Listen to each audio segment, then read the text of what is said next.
धर्म की महिमा सन्मुख लाओ, धर्माभिलाषी बनते जाओ, धर्माभिलाषी बनते जाओ।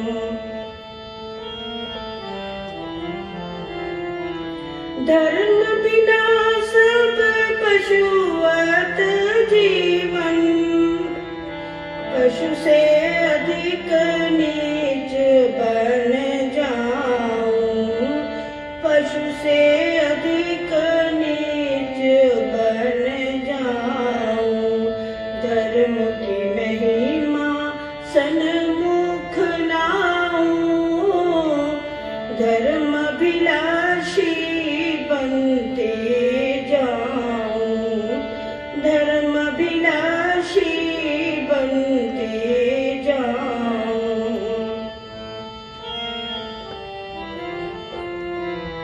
धर्म बिना सब पशुवत जीवन, पशु से अधिक नीच बन जाऊं, पशु से अधिक नीच बन जाऊं। धर्म की महिमा सन्मुख लाऊं, धर्माभिलाषी बनते जाऊं, धर्माभिलाषी बनते जाऊं।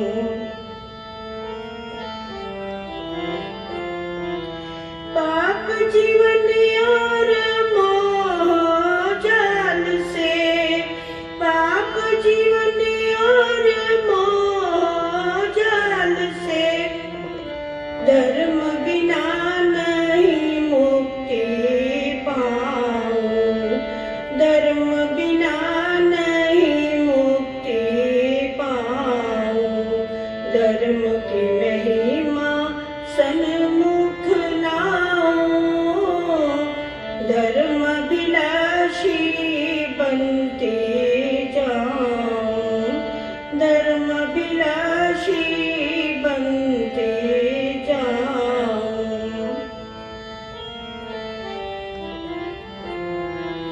पाप जीवन और मोह जाल से, धर्म बिना नहीं मुक्ति पाऊं, धर्म बिना नहीं मुक्ति पाऊं। धर्म की महिमा सन्मुख लाऊं, धर्माभिलाषी बनते जाऊं, धर्माभिलाषी बनते जाऊं।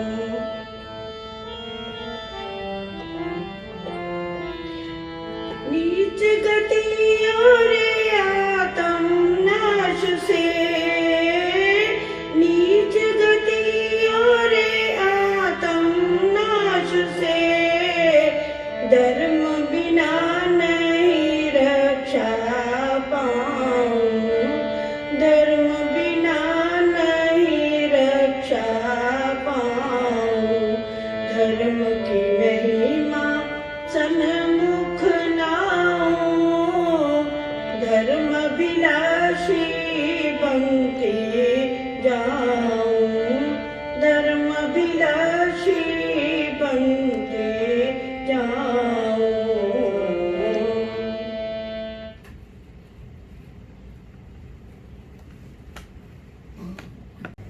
भगवान देवात्मा अपने एक उपदेश में फरमाते हैं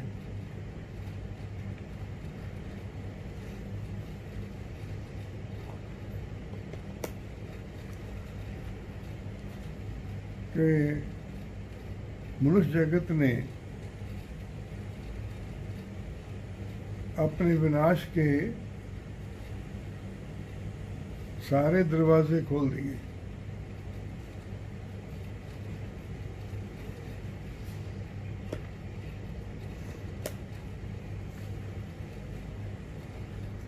और पृथ्वी पर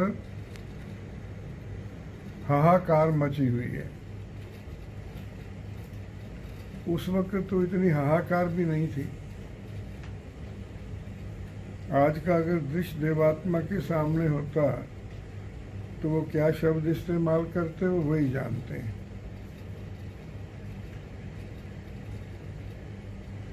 मनुष्य की इस हालत का वर्णन करते हुए परम पूजनीय भगवान देवात्मा ये सवाल करते हैं कि इस हालत से मनुष्य के उद्धार का क्या कोई इंतजाम नहीं हो सकता?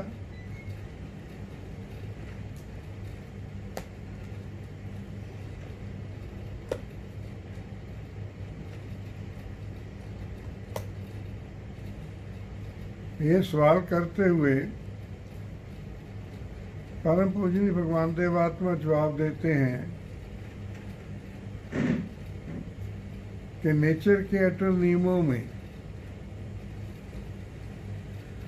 परिवर्तन के अटल नियम में, जिससे विनाश और विकास होता है और विकास विजयी होता है, ये विश्वव्यापी नियम है। इस सवाल का जवाब हमें इस नियम से मिलता है।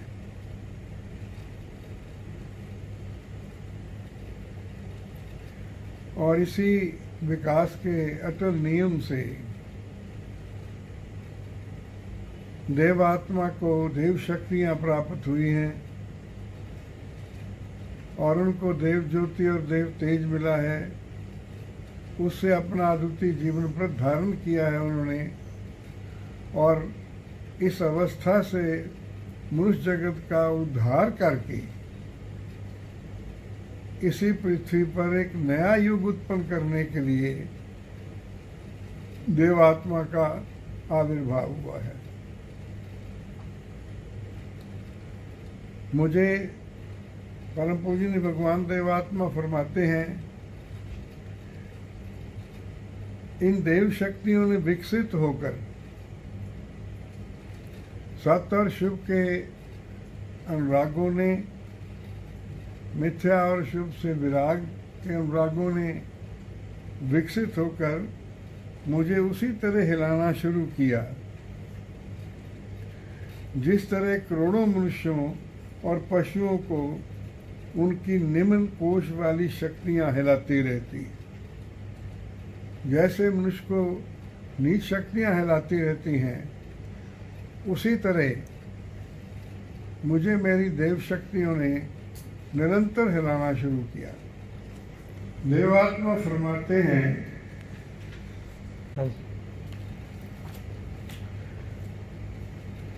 जिस तरह मनुष्यों को उनकी नीच शक्तियां हर समय हिलाती रहती हैं, भगवान फरमा रहे हैं कि मेरी देव शक्तियां मुझे हर समय उसी तरह हिलाती रहती हैं। इन दोनों बातों में जमीन आसमान का फर्क है। मनुष्य की नीच शक्तियां जब हिलाती हैं तो विनाश होता है, और जब देवात्मा की देव शक्तियां उनको हिलाती हैं तो विकास की धारा बहती है, विकास की गंगा बहती है। उसी सिलसिले में भगवान फरमाते हैं कि मेरे लिए किसी भी मनुष्य को किसी अहित की ओर ले जाना असंभव हो गया। वो अहित की ओर ले जा ही नहीं सकते थे। ये शक्तियों ने परम पूजनीय भगवान देवात्मा की ऐसी अवस्था कर दी। मनुष्यों और उनके भिन्न अन्य अस्तित्वों का जहाँ तक संभव हो नाना प्रकार से हित व उपकार करना मेरे लिए लाजमी हो गया। ये देव शक्तियों की मजबूरियाँ भगवान देवात्मा की पैदा हो गई। जीवन विषयक नाना सत्यों के अनुसंधान में प्रवृत्त रहना और उन्हें प्राप्त होकर उनका प्रचार करना मेरे लिए आवश्यक हो गया, और सारा जीवन आत्माओं की भलाई में रत रहना मेरे लिए आवश्यक हो गया। तो ये देव शक्तियाँ परम पूजनीय भगवान देवात्मा को विरासत में मिली थी और ये इन्होंने धीरे धीरे विकसित होकर परम पूजनीय भगवान देवात्मा को देव जीवन, देव ज्योति और देव तेज हासिल करने के काबिल बना दिया। आप 16 साल तो अपने जन्म स्थान पर रहे और फिर 7 साल रुड़की में रहे। वहाँ आपके साथ ये घटना घटी कि आपको गुरु प्राप्त हो गए और आपका थोड़ा बहुत विकास आगे चल पड़ा। एक जगह तो भगवान ने फरमाया है कि अगर मुझे मेरे गुरु प्राप्त ना होते तो मेरा नुकसान हो सकता था।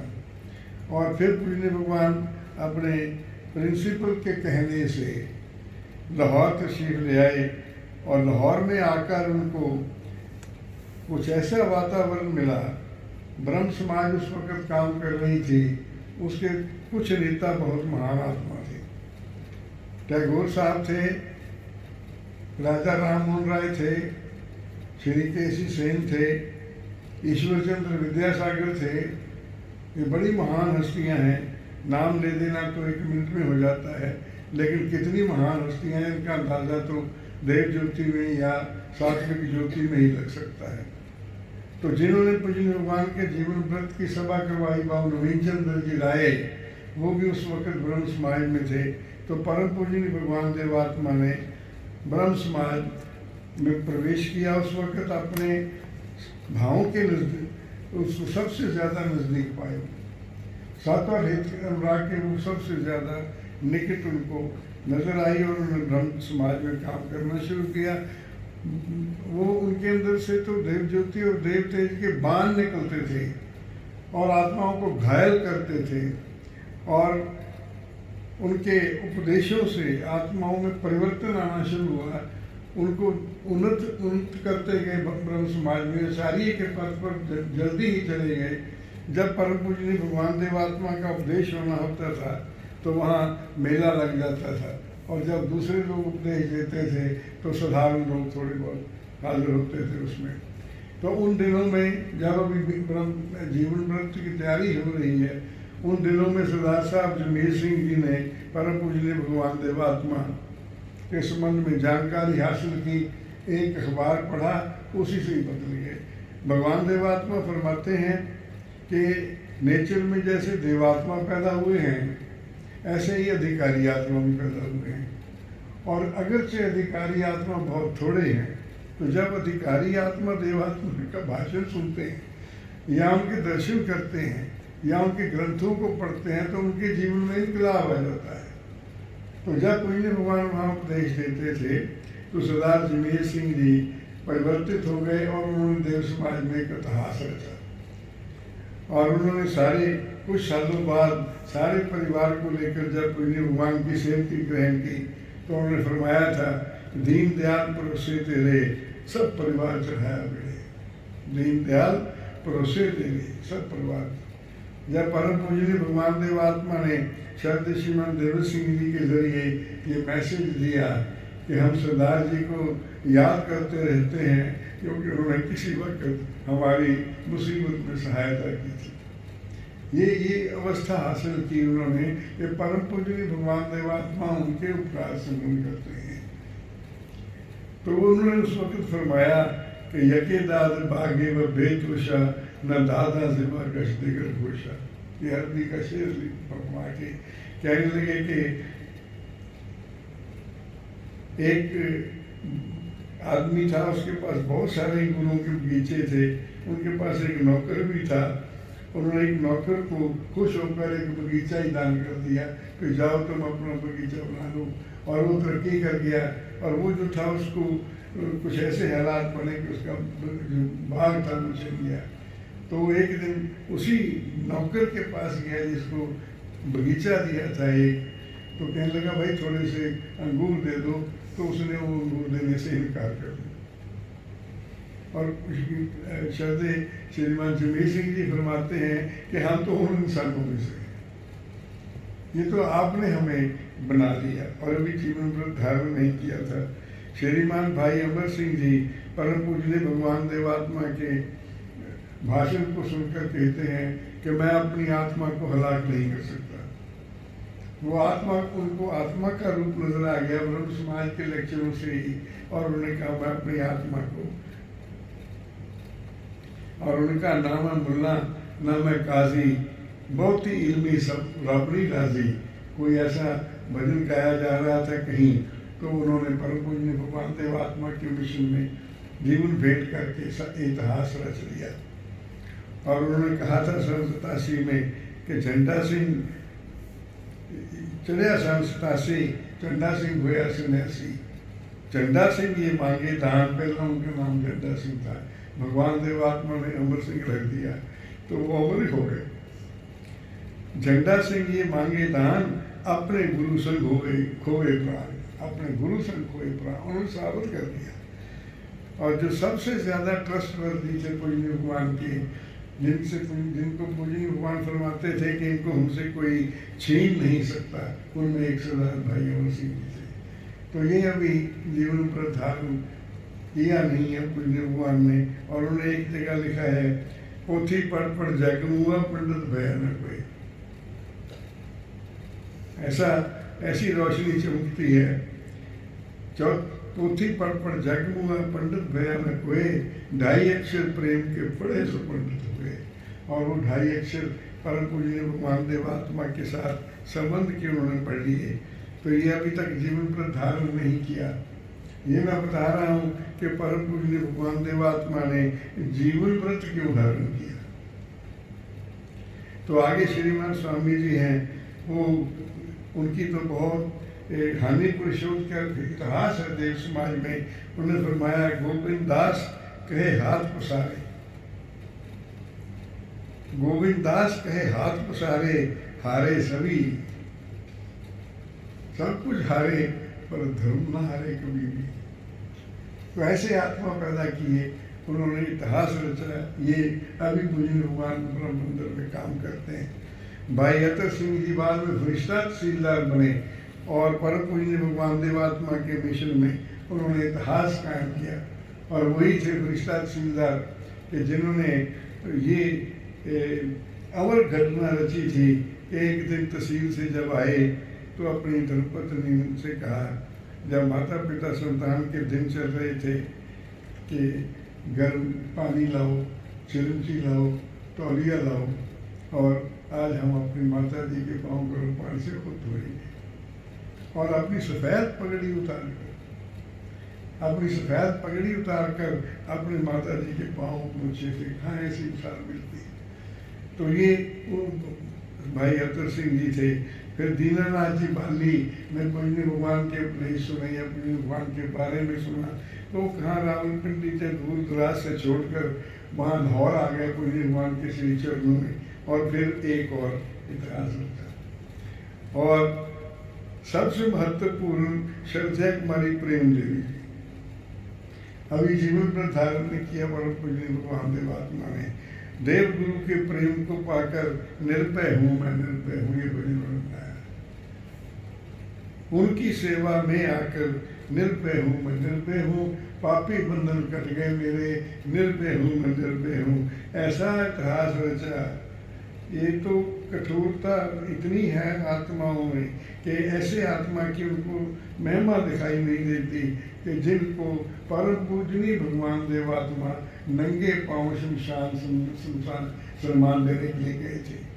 और जो भी जितने भी लोग थे सारे, वो जब राख देखी, जब महाराज जी को बताया कि वो राख की ढेरी जो है वो श्रद्धा जी की है, तो और किसी को नहीं सूझा। परम पूजनीय भगवान देवात्मा ने उस कांटे भरे जंगल में अपने जूते उतार दिए और नंगे पांव कहा, देवी तुम किसी राजा की रानी होती, महाराजा की महारानी होती, तो देवात्मा तुम्हें कभी सम्मान देने ना आता। जो इंसान इतिहास नहीं रच सके, मनुष्य होकर, बलवान होकर, तूने 13 साल की कन्या होकर वो इतिहास रच लिया। वो अपने जीवन में ऐसा धर्म जीवन हासिल कर लिया। तो ये भाई मंगल देव जी, भाई चुनीलाल जी, ये 7-8 आत्मा, बड़े आत्मा परिवर्तित हुए इन दिनों में। ये वो हैं जिन्होंने आगे चल के इतिहास रचा। तो ये देखकर, ये दृश्य देखकर और आत्माओं में उच्च परिवर्तन देखकर परम पूजनीय भगवान देवात्मा को अनुभव हुआ कि मैं नौकरी करने दुनिया में नहीं आया। मेरे उपदेशों को सुनकर ये इतने आत्मा बदल रहे हैं, मुझे तो यही काम करना चाहिए। तो वो सारी दिक्कतों को भूलकर परम पूजनीय भगवान देवात्मा ने अपना जीवन व्रत धारण किया। जीवन व्रत क्या धारण किया? सत शिव सुंदर ही मेरा परम लक्ष्य हुए, जग के उपकार ही में जीवन ये जावे। और जो सभा की पूजनीय भगवान ने वो उसका विज्ञापन पहले ही दे दिया गया था और काफ़ी लोग आ गए थे। कुछ लोग हुल्लड़बाजी करने भी आए थे, पर पूजनीय भगवान की वाणी सुनकर चुपचाप शांत हो गए। वहाँ भगवान ने लिखा है कि जो लोग शोर मचाने आए थे, जो लोग मेरी सभा को बंद करने आए थे, वो रोते हुए गए बाद में जाके, जब मैंने जीवन व्रत धारण कर लिया। तो बाबू नवीन चंद्र जी राय, जिनका मैंने जिक्र किया है, वो उनकी सभा में सदारत कर रहे थे और परम पूजनीय भगवान देवात्मा ने जो जीवन व्रत धारण किया उसमें उन्होंने उनसे जीवन व्रत धारण करवाया था। जीवन व्रत धारण करने के बाद परम पूजनीय भगवान देवात्मा ने एक भाव प्रकाश किया था, खड़े होकर बताया था, और जो भाव प्रकाश किया उससे सारे हिल गए थे। वो भाव प्रकाश बहुत लंबा है, मैं आपको थोड़ा सा सुनाता हूँ कि इस भाव प्रकाश ने अधिकांश दिलों को हिला दिया। एक ऐसी कुर्बानी का दृश्य है लोगों के सामने कि जो अपनी अच्छी, बहुत अच्छी नौकरी, घोड़ा गाड़ी और सुख के सामान छोड़कर जीवन व्रत धारण कर रहा है और लोगों के कल्याण के लिए जीवन व्रत धारण कर रहा है। भगवान फरमाते हैं उस भाव प्रकाश के अखीर में कि इस्तीफा दे चुकने के बाद से ही मेरे हृदय ने बहुत उच्च प्रभाव लाभ करने शुरू किए। इस्तीफा दे चुकने के बाद इस्तीफा दिया पूजनीय भगवान ने 15 दिसंबर को। व्रत संबंधी अनुष्ठान के संपन्न हो जाने में बिल्कुल एक नए लोक में पहुंच गया। जब अनुष्ठान हो गया तो मैं एक नए लोक में पहुंच गया। मेरे सब उच्च भाव बहुत सतेज और सबल हो गए। ये समझने वालों के लिए है। जो अधिकारी आत्मा है, जिनको बस आँख है, वो समझ सकते हैं कि वो फरमा रहे हैं कि उनकी देव शक्तियाँ सबल हो गई जीवन व्रत धारण करते। उनके सारे भाव सबल हो गए, सबल बलवान हो गए। आपको स्वाधीन और सुखी अनुभव किया। नौकरी का त्याग कर स्वाधीन और सुखी अनुभव किया। वैसे ही मैंने अपने आप को न केवल स्वाधीन और सुखी, किंतु उससे भी सैकड़ों गुना बढ़कर कृतार्थ बोध किया। कृतार्थ बोध किया। एक मछली जो पानी से बाहर किसी सूखी जमीन पर पड़ी हो, भगवान ये जीवन व्रत धारण करने के बाद कहते हैं, वो वहां से निकलकर पानी में प्रवेश करने का अवसर पाकर अपने आप को जिस प्रकार अनुभव करती है, उसी प्रकार मैंने अपने आप को अनुभव किया। नौकरी छोड़कर, संसार के सारे सुख छोड़कर, जैसे मछली पानी में जाके ऐन फड़फड़ा के भागने लगती है, ऐसे ही मैंने महसूस किया कि मैं सूखी जमीन से अब सुंदर दरिया में आ गया। विश्व की जो विकासकारी प्रकृति, जब मैंने पहले जिक्र किया कि परम पूजनीय भगवान देवात्मा फरमाते हैं कि क्या कोई ऐसा इंतजाम नहीं हो सकता कि मनुष्य की ये महापिशाच लीला खत्म हो जाए। तो भगवान ही फरमाते हैं कि हमें नेचर के परिवर्तन के अटल नियम से और उससे होने वाले विनाश और विकास से इसका जवाब मिलता है, क्योंकि विकास का अटल नियम नेचर में सदा से है, सदा रहेगा और कोई उसको हटा नहीं। वही उसी का जिक्र करते हैं हम। विश्व की जो विकासकारी प्रकृति इस शुभ घटना को लाने के लिए लाखों वर्ष से संग्राम कर रही थी। वो विकासकारी विभाग जो था, एक किसको मनुष्य समझने के लिए क्या, लाखों वर्ष से संग्राम कर रही थी। उसके प्रत्येक विभाग ने, नेचर के विकासकारी विभागों, सारे विभाग, प्रत्येक विभाग ने मानो सहस्त्र मुख से मुझ पर अपना आशीर्वाद किया। ये भगवान फरमाते हैं कि जीवन व्रत धारण करने के बाद मनुष्य ने तो जो कहा सो कहा, और नीचंद्र राय जी ने जो कहा सो कहा, लेकिन भगवान फरमाते हैं कि नेचर के सारे विकासकारी विभागों ने मुझे सहस्त्र सहस्त्र मुख से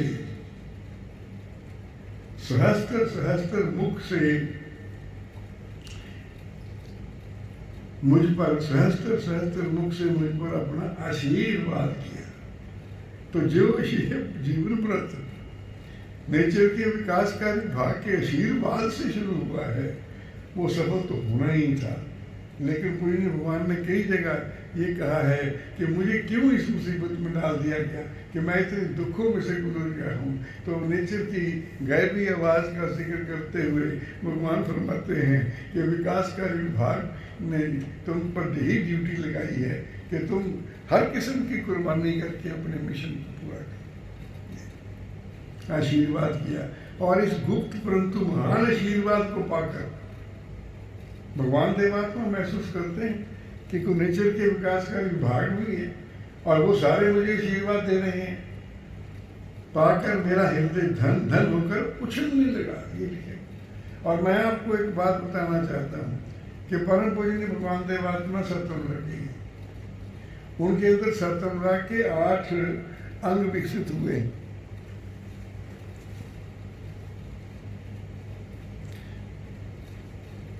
और वो सत्य के विरुद्ध एक शब्द भी नहीं लिख सकते। सत्य के विरुद्ध उनका फुल स्टॉप कॉमा भी नहीं है। वो हर शब्द सप्तमराग से लिखते हैं। और ये जो सप्तमराग के शब्द हैं कि और इस गुप्त परंतु महान आशीष को पाकर मेरा हृदय धन धन होकर उछलने लगा और निर्मल और उच्च अनंत की अपूर्व लहरें लेने लगा। कुर्बानी करने के बाद ये अनुभव हुआ देवात्मा को।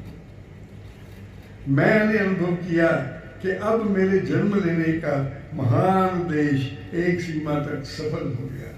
तो ये जीवन व्रत धारण किया है परम पूजनीय भगवान देवात्मा ने, और जीवन व्रत धारण करने के बाद ये भाव प्रकाश किया है। ये भाव प्रकाश बहुत लंबा है कि आज से मेरे सारे संबंध मेरे व्रत को लेकर होंगे, मैं किसी से कोई और संबंध नहीं रखूंगा।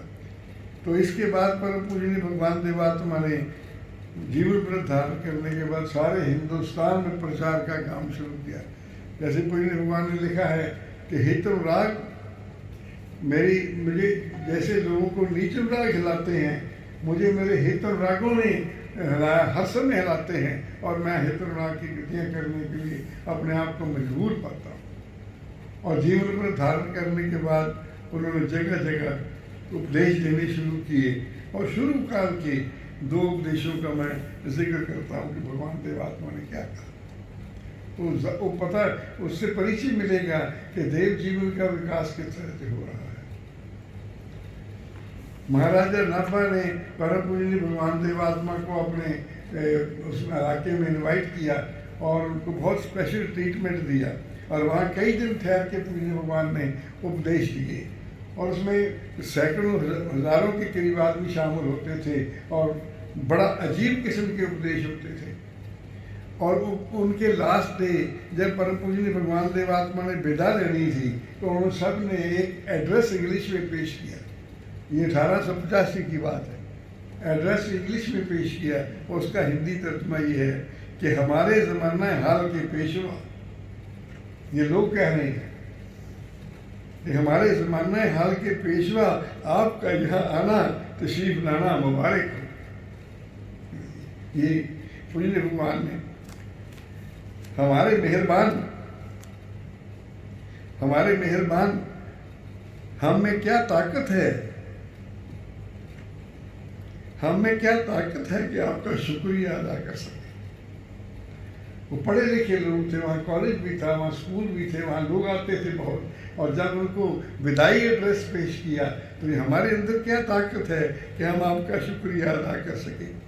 आपके लेक्चरों और तालीम ने हमारे दिल पर ऐसी तासीर की है कि हम अपनी ज़िंदगी के बाकी दिन आपके दिखाए हुए रास्ते के मुसाफिर होकर ही काटना चाहते हैं।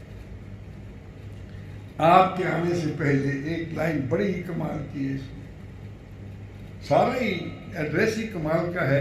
मेरे पास सारा ही एड्रेस है, मैंने तो 4 महीने सुनानी है। आपके आने से पहले हम किताबों में रूह का नाम पढ़ते थे, किताबों में रूह का नाम पढ़ते थे, रूह को नहीं जानते थे। आपके आने से हमें रूह नजर आई है। ये एड्रेस दे रहे हैं पहला ये। इसके थोड़े दिनों बाद एक और परम पूजनीय भगवान देव आत्मा का उपदेश है, जो देव समाज स्थापन होने के अगले साल दिया पूज्य भगवान ने। उसको पहले सालाना जलसे का उपदेश कहा जाता है। तो देखिए क्या फरमाते हैं परम पूजनीय भगवान देव।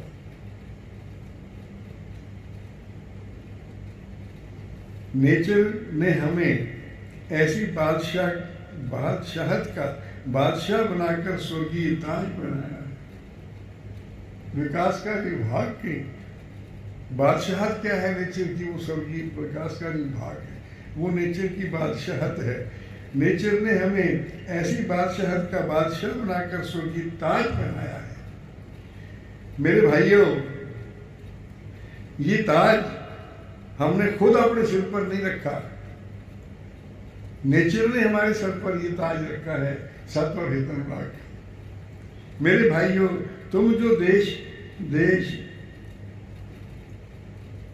देव शक्तियों के असुरों में आए हो, अपने अंदर गोता लगाकर देखो कि नेचर ने तुम्हें कितना बड़ा पद और कैसी बरकतें प्रदान की है। जो आप अपने अंदर गोता लगा के देखो कि भगवान देवात्मा की शरण को पाकर नेचर ने तुम्हें क्या बरकतें प्रदान की हैं, जिनको पाकर तुम्हारी इच्छाएं पूरी हुई हैं। दिल को पूर्ण तृप्ति और पवित्रता, प्रेम, निम्रता आदि की पवित्र बरकतें मिली हैं। आगे चल के पुण्य भगवान फरमाते हैं, गुरु और सुन लीजिए, ये देव जीवन के विकास की कथा है और ये अद्भुत कथा है, लेकिन इसको सुनने और समझने वाले, बताने वाले भी नेचर में बहुत थोड़े आदमी हैं। और ये केवल मतांतरों से मनुष्य के जीवन को बदला नहीं जा सकता। इसलिए उन्हें रखकर मनुष्य का कुछ नहीं बन सकता। ऐसे झूठे मतांतरों के जाल में मत फंसो। ये परम पूज्य भगवान देवात्मा की वाणी है। कुछ मैं हिस्सा छोड़ देता हूँ, आखिरली 4 लाइनें आपको सुनाता हूँ कि क्या बता भगवान। ये तो एक उपदेश ऐसा है जो नई जिंदगी संचार करने वाला है। जिंदगी पैदा होने का निशान ये है,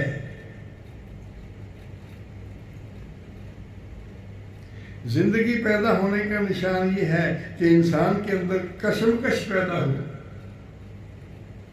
धर्म की कशमकश पैदा हो। मुर्दे में किसी किस्म की हरकत नहीं होती। जो रूहानी मुर्दे हैं वो, उनमें भी कोई हरकत नहीं है धर्म की। और जो जिस्मानी मुर्दे हैं उनमें जिस्म की कोई हरकत नहीं है। जो आत्मिक मुर्दे हैं उनमें आध्यात्मिक कोई हरकत नहीं है। यदि कोई कहे कि मैंने धर्म जीवन पाया है, देखिए कैसे एक मुसलमान ने लिखा था भगवान की ऐसी वाणियों को पढ़ के कि आप, जिसने आपकी ये वाणियां नहीं पढ़ी उसने जिंदगी जहालत के दरिया में खोदी। और आपकी ये वाणी और आपकी देववाणी के जो शब्द हैं, ये सोने की प्लेटों पर हीरे के शब्दों से, हीरों से लिखने जाने के लायक है। ये ऐसे कमाल के शब्द हैं। अगर कोई कहे कि मैंने धर्म जीवन पाया है तो उसके अंदर खलबली मच जानी चाहिए। नीच जीवन से मोक्ष पाने की, उच्च भावों को विकास करने की खलबली मच जानी चाहिए। अगर खलबली नहीं तो समझो कि अभी धर्म जीवन नहीं मिला है, अभी धर्म जीवन नहीं मिला है। हमारा मिशन, भगवान फरमाते हैं, हमारा मिशन देवराज स्थापन करना है। 2-4 महीने और हैं। मुझ में तो सारे, मेरे तो जिस्म के रोंगटे खड़े हो जाते हैं, अब भी हो रहे हैं कि ऐसे शब्द पूज्य भगवान ने फरमाए। कितना बड़ा सौभाग्य है कि हम उनको अपना गुरु मानते हैं।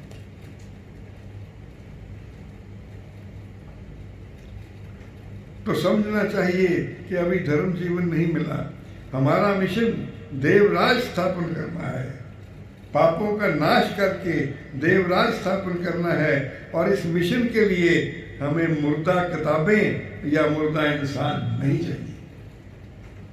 ये बानी है भगवान कि हमें मुर्दा नहीं चाहिए जो आध्यात्मिक मुर्दे हैं, ना मुर्दा किताबें चाहिए कि जिनमें धर्म का ज्ञान है।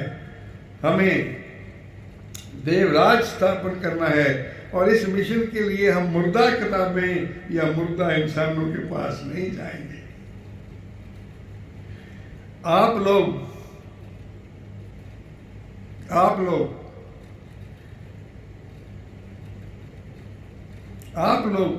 जिंदगी को मुर्दों में तलाश मत करो। रूहानी मुर्दों में जिंदगी नहीं है और रूहानी मुर्दों से तुमको जिंदगी नहीं मिलेगी। वहां जाके जिंदगी तलाश मत करो।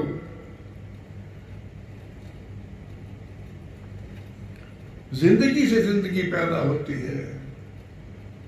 जो आध्यात्मिक जिंदा हैं वही जिंदगी पैदा कर सकते हैं। आध्यात्मिक मुर्दे किसी को धर्म क्या देंगे। जिंदगी के चश्मे के पास आओ। जो देवात्मा देवत की जिंदगी रखते हैं, उनका सच्चा आत्मिक संबंध, उनसे सच्चा आत्मिक संबंध पैदा करके पवित्रता और धर्म जीवन को लाभ करो। ये हमारा संदेश है। भगवान देवात्मा उपदेश दे रहे हैं और देव जीवन के जीवन व्रत धारण करने के बाद परम पूजनीय भगवान देवात्मा। अगली बात जो मैंने आपको बतानी है कि देव जीवन के विकास में परम पूजनीय भगवान देवात्मा ने सद्धर्म की खोज की है। देव जीवन की यात्रा है, सद्धर्म की खोज की है और उन्होंने युगों युगों का अंधकार नष्ट कर दिया है आत्मा के संबंध में। उन्होंने ये बताया है प्रथम मर्तबा दुनिया में आकर, प्रथम मर्तबा दुनिया में आकर ये बताया है कि नेचर के जो अटल नियम हैं ये रूहानी दुनिया में भी उसी तरह काम करते हैं जिस तरह बैरूनी दुनिया में काम करते हैं। और रूहानी दुनिया में आप लोगों के जो आत्मा हैं वो भी नेचर के इन्हीं अटल नियमों के अधीन हैं। और अगर तुमने अपने आत्मा का ज्ञान हासिल करना है तो तुम्हें सबसे पहले नेचर के नियमों का ज्ञान हासिल करना पड़ेगा। और ये जो है ये बदलाव नहीं है धर्म के ज्ञान का, ये उसका धर्म के पहले ज्ञान का विकास भी नहीं है। ये तो धर्म के ज्ञान की पूर्ण क्रांति है, नए धर्म का जन्म है। ये रेवोल्यूशन है जो देवात्मा ने एक सत्य से पैदा किया है। और उन्होंने सबसे पहला ग्रंथ भी यही लिखा है जो देवशास्त्र नेचर के बारे में। उसमें पूजनीय भगवान ने लास्ट चैप्टर जो लिखा है उसमें ये लिखा है नेचर के संबंध में जो अपने आत्मिक सत्य ज्ञान और अपने आत्मा के कल्याण के आकांक्षी हों। आकांक्षी नहीं है तो फिर तो ठीक है सारी बात। जो नेचर के सत्य ज्ञान के और कल्याण के आकांक्षी और अभिलाषी हों उनके लिए नेचर के संबंध में सिमरन रखने के योग बड़े बड़े 16 सिद्धांत ये 16 सिद्धांत पूजनीय भगवान लिख रहे हैं। जो आत्मा अपनी भलाई के आकांक्षी हैं उनसे मेरी अपील है कि परम पूजनीय भगवान देवात्मा का देवशास्त्र पहला खंड निकालें और ये जो चैप्टर है इसको पढ़ें। ये 8वां चैप्टर है, इसको पढ़ें और विचार करें। और अगर पढ़ेंगे और श्रद्धा से विचार करेंगे तो सत्य ज्ञान की नई दुनिया में उनका जन्म होगा। तो उसमें एक नियम मैं आपको बताता हूं पूजनीय भगवान क्या फरमाते हैं। नेचर में क्या उसके अजीवत और क्या जीवित दोनों प्रकार के ही अस्तित्व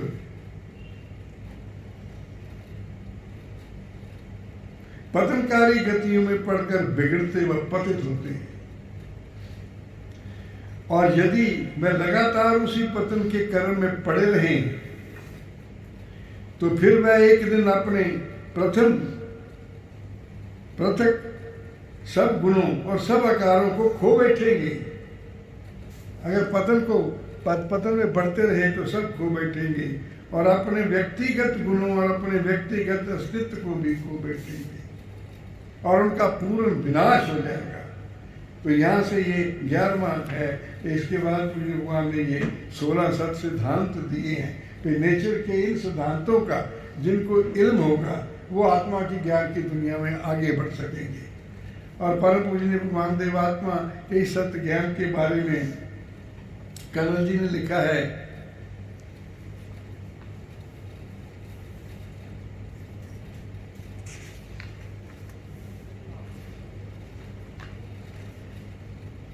आत्मिक ज्ञान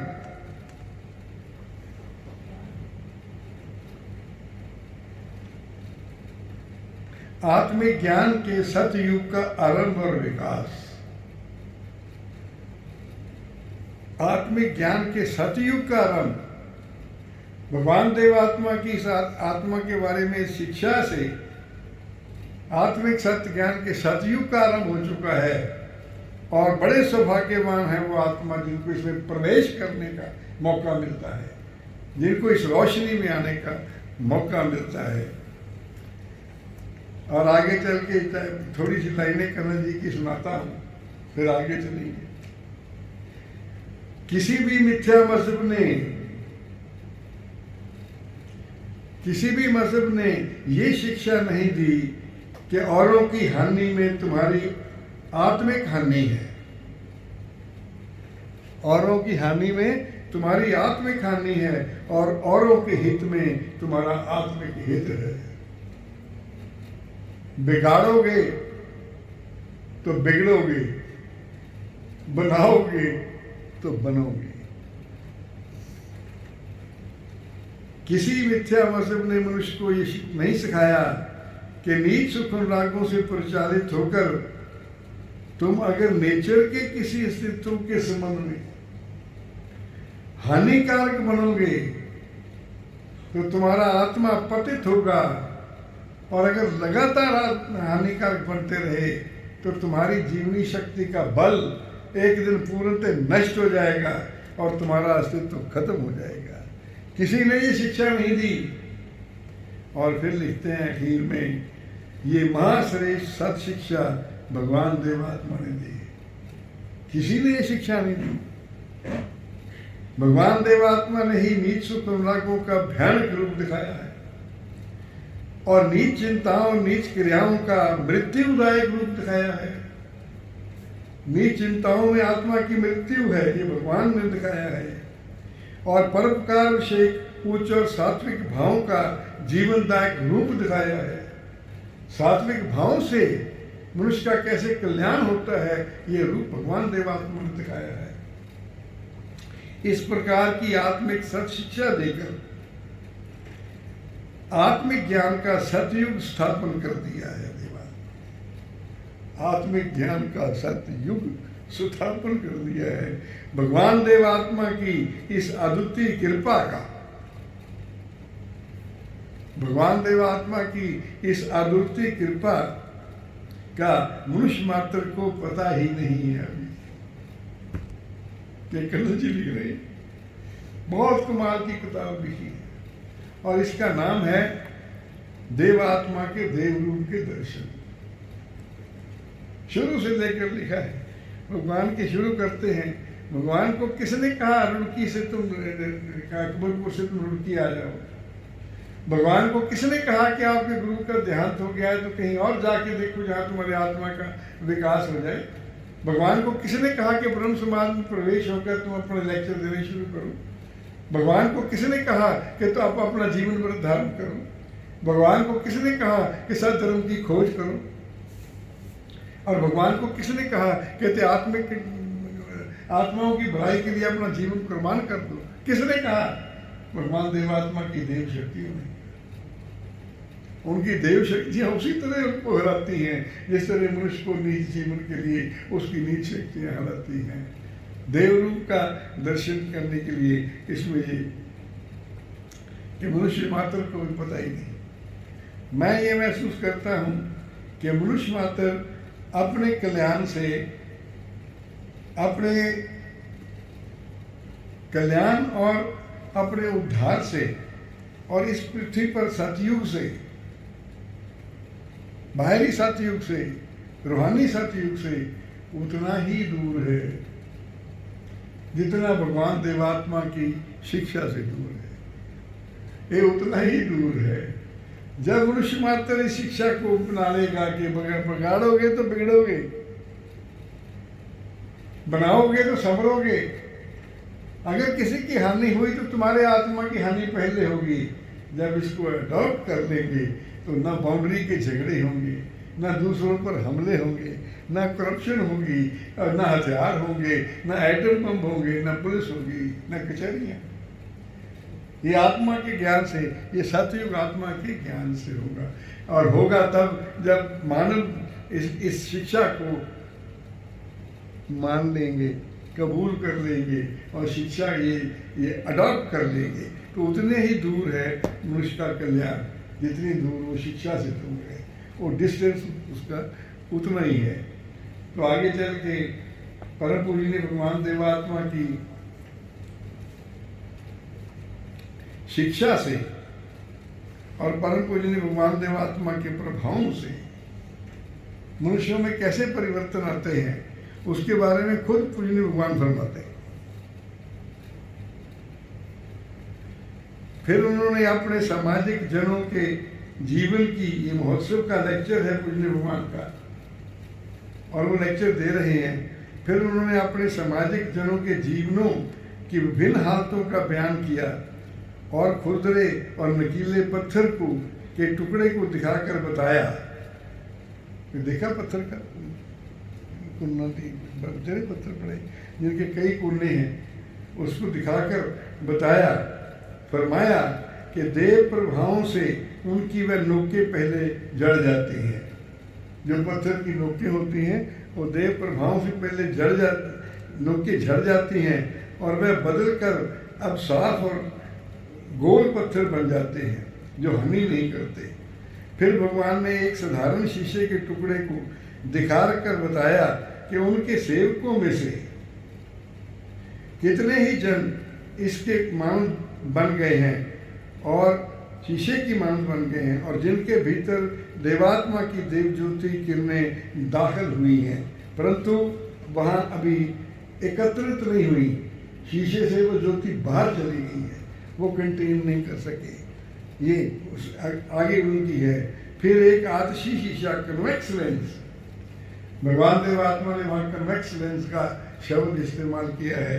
कन्वेक्स लेंस शीशा दिखाकर फरमाया कि उनके कुछ सेवक इस आतशी शीशे की मानव बन गए कि जो देव ज्योति की किरणों को अपने भीतर ग्रहण करके इकट्ठा करते हैं। भगवान देवात्मा से जुड़कर क्या अवस्था आती है, वो इकट्ठा करते हैं और ये ताप भी, तेज भी औरों तक पहुंचाते हैं और उनके पापों को जलाते हैं। ज्योति और तेज को अपने आत्मा में इकट्ठा करते हैं और उनको दूसरों तक पहुंचाकर उनके पाप जीवन को जलाते हैं, उनको भी धर्म जीवन। ये अवस्था परम पूजनीय भगवान देवात्मा के देव प्रभावों से आ सकती है। ये शब्द श्रीमद देव सिंह जी की, सारे कर्मचारियों की, ये थोड़ी या बहुत मात्रा में वो सारे ही देव प्रभावों के कंटेनर थे। शब्द श्रीमद देव सिंह जी के बारे में तो कर्ण जी लिखते हैं कि जब बरांडे में कभी देव सिंह जी के दर्शन होते थे तो कुछ पूछने को, बात करने को जी नहीं करता था। ये चाहता था कि चलो भाई साधन करो, अपना भला करो, वो किस जाया ना करो।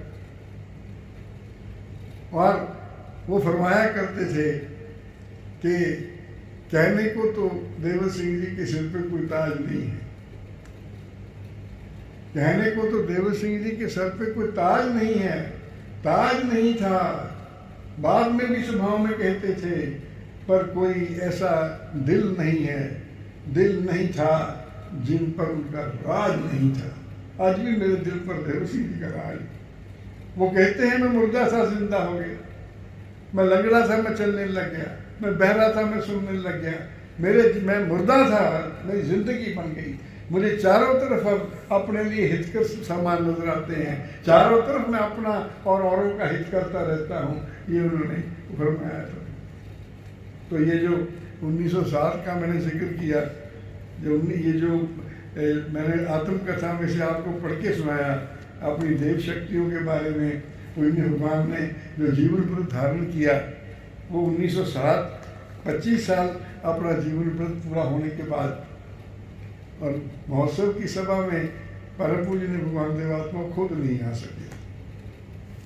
25 साल बाद ही 1907 में 1929 तक आप इस पृथ्वी पर विराजमान रहे, लेकिन 1907 में आप अपनी महासभा में नहीं आ सके थे। और उन्होंने लिख के अपना एड्रेस लिया सबको सुनाने के लिए, उसमें शुरू भी ये किया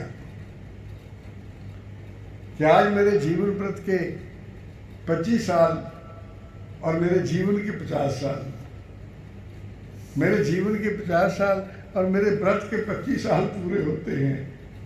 और आज के इस शुभ दिन में तुम एकत्रित हुए हो, तो तुम्हें सुनाने के लिए मेरे पास अपनी जीवन कथा के सिवा कोई चीज और है नहीं। तुम्हें सुनाने के लिए मेरे पास अपनी जीवन कथा सुनाने के सिवा कुछ है नहीं। मैं अपनी आत्मकथा लिख रहा हूँ, आत्मकथा लिख के तुम्हें सुनाना चाहता हूँ, पर मेरी इजाज़त नहीं देती सेहत। मेरा एक सेवक आपको पढ़ के सुनाएगा। भगवान ने फरमाया ये ठीक है कि मेरी ज़बान से अगर सुनते तो तुम्हारा बहुत हित साधन होता, लेकिन चूंकि वो सेवक भी श्रद्धावान हैं, तुम ज़्यादा घाटे में नहीं रहोगे। और उसको सुनाने में पहले श्रद्धा श्रीमान परमेश्वर दत्त जी की ड्यूटी लगी थी, पर परमेश्वर दत्त जी पूज्य भगवान के जीवन के हालात पढ़ते हुए, उनकी मुखालफत तकलीफों सेहत के हालात पढ़ते हुए बेहोश होकर गए। वो बर्दाश्त ही नहीं कर सकते थे कि देवात्मा को इतनी मुसीबतें बर्दाश्त करनी पड़ी। तो दूसरे किसी कर्मचारी ने पढ़कर उसको सुनाया। वो सभा में क्या दृश्य पैदा हुए थे। उनमें जो जीवन व्रत 25 साल पूरे होने पर जिन्होंने जीवन भेंट किया, उनकी मैं नाम बताता हूँ आप। भगवान की शक्तियों का श्रीमान सरदार गुरमुख सिंह जी BA LLB प्रीडर फिरोजपुर, श्रीमान सरदार जमीर सिंह जी ऑनररी मजिस्ट्रेट और सब रजिस्ट्रार मुगल आत्मों के को कहते। मैंने जमीर सिंह जी का जिक्र किया शुरू में, ये 1907 में जीवन भेंट किया उन्होंने। आ गए थे पूज्य भगवान ने के चरणों में जीवन व्रत से धारण करने से पहले। श्रीमान मुंशी राम जी साहूकार रायपुर पाला, बड़ा कमाल का इतिहास इन आत्माओं में लिखा है। श्रीमान बुद्ध सिंह जी साहू के निवासी, श्रीमान बुद्ध सिंह जी अनपढ़ थे, परम पूजनीय भगवान देवात्मा के श्री चरणों में आ गए। तो श्रीमान देव सिंह जी की ड्यूटी लगी कि उनको पढ़ाया जाए। श्रीमान जी ने वहाँ कल्याण में अपने स्कूल में एक में उनको प्राइमरी पास करवाई, और फिर ऐसे लेक्चरार बने प्राइमरी पास करके कि लाहौर में अनारकली में जब लेक्चर दिया तो बड़े बड़े लोग उठ जाए कि श्रीमान जी आप कितना पढ़े लिखे, आप विज्ञान की बातें करते हैं, आप सत्तर तत्व की बातें करते हैं, आप कितना पढ़े लिखे हैं। ये ना पूछो, ये ना पूछो, मैं तो पढ़ा लिखा हुई नहीं। इसलिए ये भजन बना था कि अनपढ़ तुच्छ शक्तियों वाले भी जो यहाँ आ जाते हैं, अनपढ़ तुच्छ शक्तियों वाले भी जो यहाँ आ जाते हैं, चंद साल में उनके मुकाबले विद्वान शर्माते हैं। चंद साल उनके मुकाबले विद्वान शर्माते हैं। और ये श्रीमान भाई बुद्ध सिंह जी, श्रीमान हरनाम सिंह जी कोकरी निवासी, श्रीमान खुशहाल सिंह जी घलखुर्द, श्रीमान हरनाम सिंह जी मलके, श्रीमान ईश्वर सिंह जी तालब इल्म शिक्षार्थी लाहौर, और श्रीमान धर्म सेवक जी रायपुर, श्रीमान धर्म प्यारी जी सुप्रिटेंडेंट बालिका स्कूल, इन्होंने इस मौसम में जी भेंट किया था। ये वातावरण था, ये प्रभाव थे देवात्मा के जो इतने लोगों से कुर्बानी। पूजनीय भगवान फरमाते हैं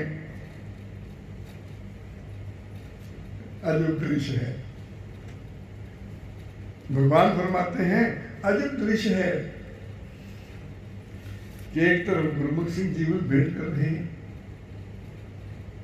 कि जो मेरे कट्टर मुखालिफ जो चंदा सिंह के साथी थे और ये कहते थे कि इनका जीवन व्रत को खत्म करना हमारे जीवन का लक्ष्य है, एक तरफ ये खड़े हो रहे हैं और एक तरफ सरदार जगजीत सिंह जी खड़े हो रहे हैं, जो मेरे मिशन के लिए मेरी जमानतें दिया करते थे, जो मेरे विरुद्ध मुकदमे लड़ा करते थे। तो ये दोनों देव प्रभावों के इस दृश्य को आज तुम सारे जो इस महोत्सव पर आए हो, देखो ये कैसे कमाल का देव प्रभावों का दृश्य है। और श्रीमान ईश्वर सिंह जी को देखो, ये नौजवान अभी तालब इल्म है और ये जीवन भेंट कर रहे हैं। तो उनके पिताजी खड़े हो गए, माता जी खड़ी हो गई, पुण्य मान आप शुक्र है आप उसकी कुर्बानी को कबूल कर लें। और सरदार राम सिंह जी ने कहा, बेटा जीवन भेंट मेरी तुमने मेरे जन्म देने का संग्राम सफल कर दिया, तुम भगवान देवात्मा का काम करो, तुम्हारे लिए पैसे लते घी रोटी मैं सब सारी दे दूँगा। परम पूज्य भगवान देवात्मा को संबोधन करके उन्होंने कहा कि सारी जिंदगी का खर्च मैं इसका उठाता हूँ, आप इनको अपनी शरण में ले लो। तो ये इतिहास रचे गए हैं, ये एक महोत्सव की बात है, बहुत सारे महोत्सव है साथियों। लेकिन अभी मैं ये अगली बात बताना चाहता हूँ कि वक्त लगेगा, वक्त लगेगा। परम पूज्य भगवान देवात्मा ने, श्रद्धेय श्रीमन धर्मपाल जी ने, हर्बर्ट स्पेंसर ने, किंगडम ऑफ अनसेल्फिश ने, चंदू लाल जी ने, भगवान देवात्मा ने कई जगह ये फरमाया है कि जो भी सत्य ज्ञान विश्वासों के विरुद्ध था, उसकी सफलता में सेंचुरीज लग गई हैं। ये मोटी बात थी जो गैलीलियो ने खोजी। तो सेंचुरीज के बाद पोप ने गैलीलियो को माफ किया कि वो चर्च का अपराधी नहीं है, वो चर्च का अपराधी नहीं था, हम गलत थे, वो सही था। ये सदियां लग जाती हैं इनको सच्चाइयों को एक्सेप्ट करने में। परम पूज्य ने भगवान देवात्मा ने लिखा है कि मेरा जीवन मेरी देव शक्तियाँ वक्त से पहले आ गई हैं। अभी वक्त लगेगा कि अधिकारी आत्मा आएंगे और इन सत शिक्षा को सबको समझेंगे। अब मैं ये मैसेज देना चाहता हूँ कि निराश होने की बात नहीं है, निराश होने की बात नहीं है। मुझे बहुत सारे फोन आते हैं और एक या दूसरे आत्मा की गतियों की जिक्र करते हैं, तो ये समाज का नुकसान इस तरह से हो गया, समाज का नुकसान इस तरह से हो गया। उनसे मैं कहना चाहता हूँ निराश होने की कोई ज़रूरत नहीं है। परम पूजनीय भगवान देवात्मा अपने मिशन और समाज को इन मनुष्यों के हवाले करके नहीं गए हैं, इनको देकर ही नहीं गए हैं, वो तो नेचर के विकासकारी विभाग के हवाले करके गए। आखिरी मैसेज जो है उनका 7 मार्च 1938 का, उसमें पूजनीय भगवान ने फरमाया है, लिखवाया है कि मैं बड़े दुखी हृदय से अपनी समाज को, अपने धर्म को नेचर के हवाले करके जा रहा हूँ। उनको मनुष्य आत्माओं का तजर्बा था कि मनुष्य आत्माओं कहाँ तक गिर सकते हैं, मनुष्य आत्मा कितना नुकसान कर सकते हैं। तो नेचर के विकासकारी विभाग के हवाले है और नेचर का विकासकारी विभाग वो काम कर रहा है जो नेचर के हवाले पर पूजनीय भगवान देवात्मा ने कर गए हैं। देव धर्म मिशन चंडीगढ़ में काम कर रहा है, देव धर्म मिशन लुधियाना में काम कर रहा है, देव धर्म मिशन रुड़की में काम कर रहा है, देव धर्म मिशन अम्बाला में काम कर रहा है, देव धर्म मिशन अकबरपुर में काम कर रहा है और देव धर्म मिशन फिर विदेश में काम कर रहा है। ये कौन कर रहा है? ये कौन कर रहा है? ये वो इंसान नहीं कर रहे जो वहाँ पर इस वक्त पिक्चर में है, ये नेचर का विकासकारी विभाग कर रहा है। इसलिए निराश ना हो, विकासकारी विभाग के ऊपर भरोसा रखें। ये ठीक है कि हम मिलकर अब सभाएं नहीं कर सकते, लेकिन हम सभाएं पहुंचा रहे हैं और उनकी हमें रिस्पांस मिल रही है। पिछले हफ्ते मुझे एक आदमी ने, एक धर्म संबंधी ने फ़ोन किया कि जी हम सभा सुन के हटे हैं और नाच रहे हैं, सारा परिवार नाच रहा है कहते। एक और मुझे फ़ोन आया कि मैं बता नहीं सकता कि अपनी खुशी का प्रकाश मैं कैसे करूं। तो हम जब परिस्थितियां कठिन होती हैं, जब परिस्थितियां मुश्किल होती हैं तो संग्राम ज़्यादा करना पड़ता है। और इस तरह से मेरी ये आह्वान है कि परम पूजनीय भगवान देवात्मा का पल्लू पकड़ लो उनके ग्रंथों का पल्लू पकड़ लो, उनके भजनों का पल्लू पकड़ लो, उनके उपदेशों का पल्लू पकड़ लो। घबराओ मत, निराश मत हो, तुम आगे बढ़ते जाओ, आगे बढ़ते जाओ, आगे बढ़ते जाओ। धन्यवाद।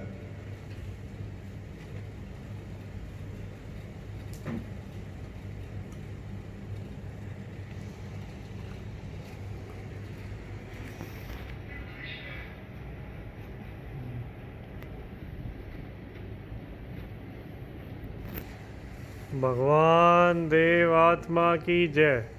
भगवान देव आत्मा की जय। भगवान देव आत्मा की जय। भगवान देव आत्मा की जय।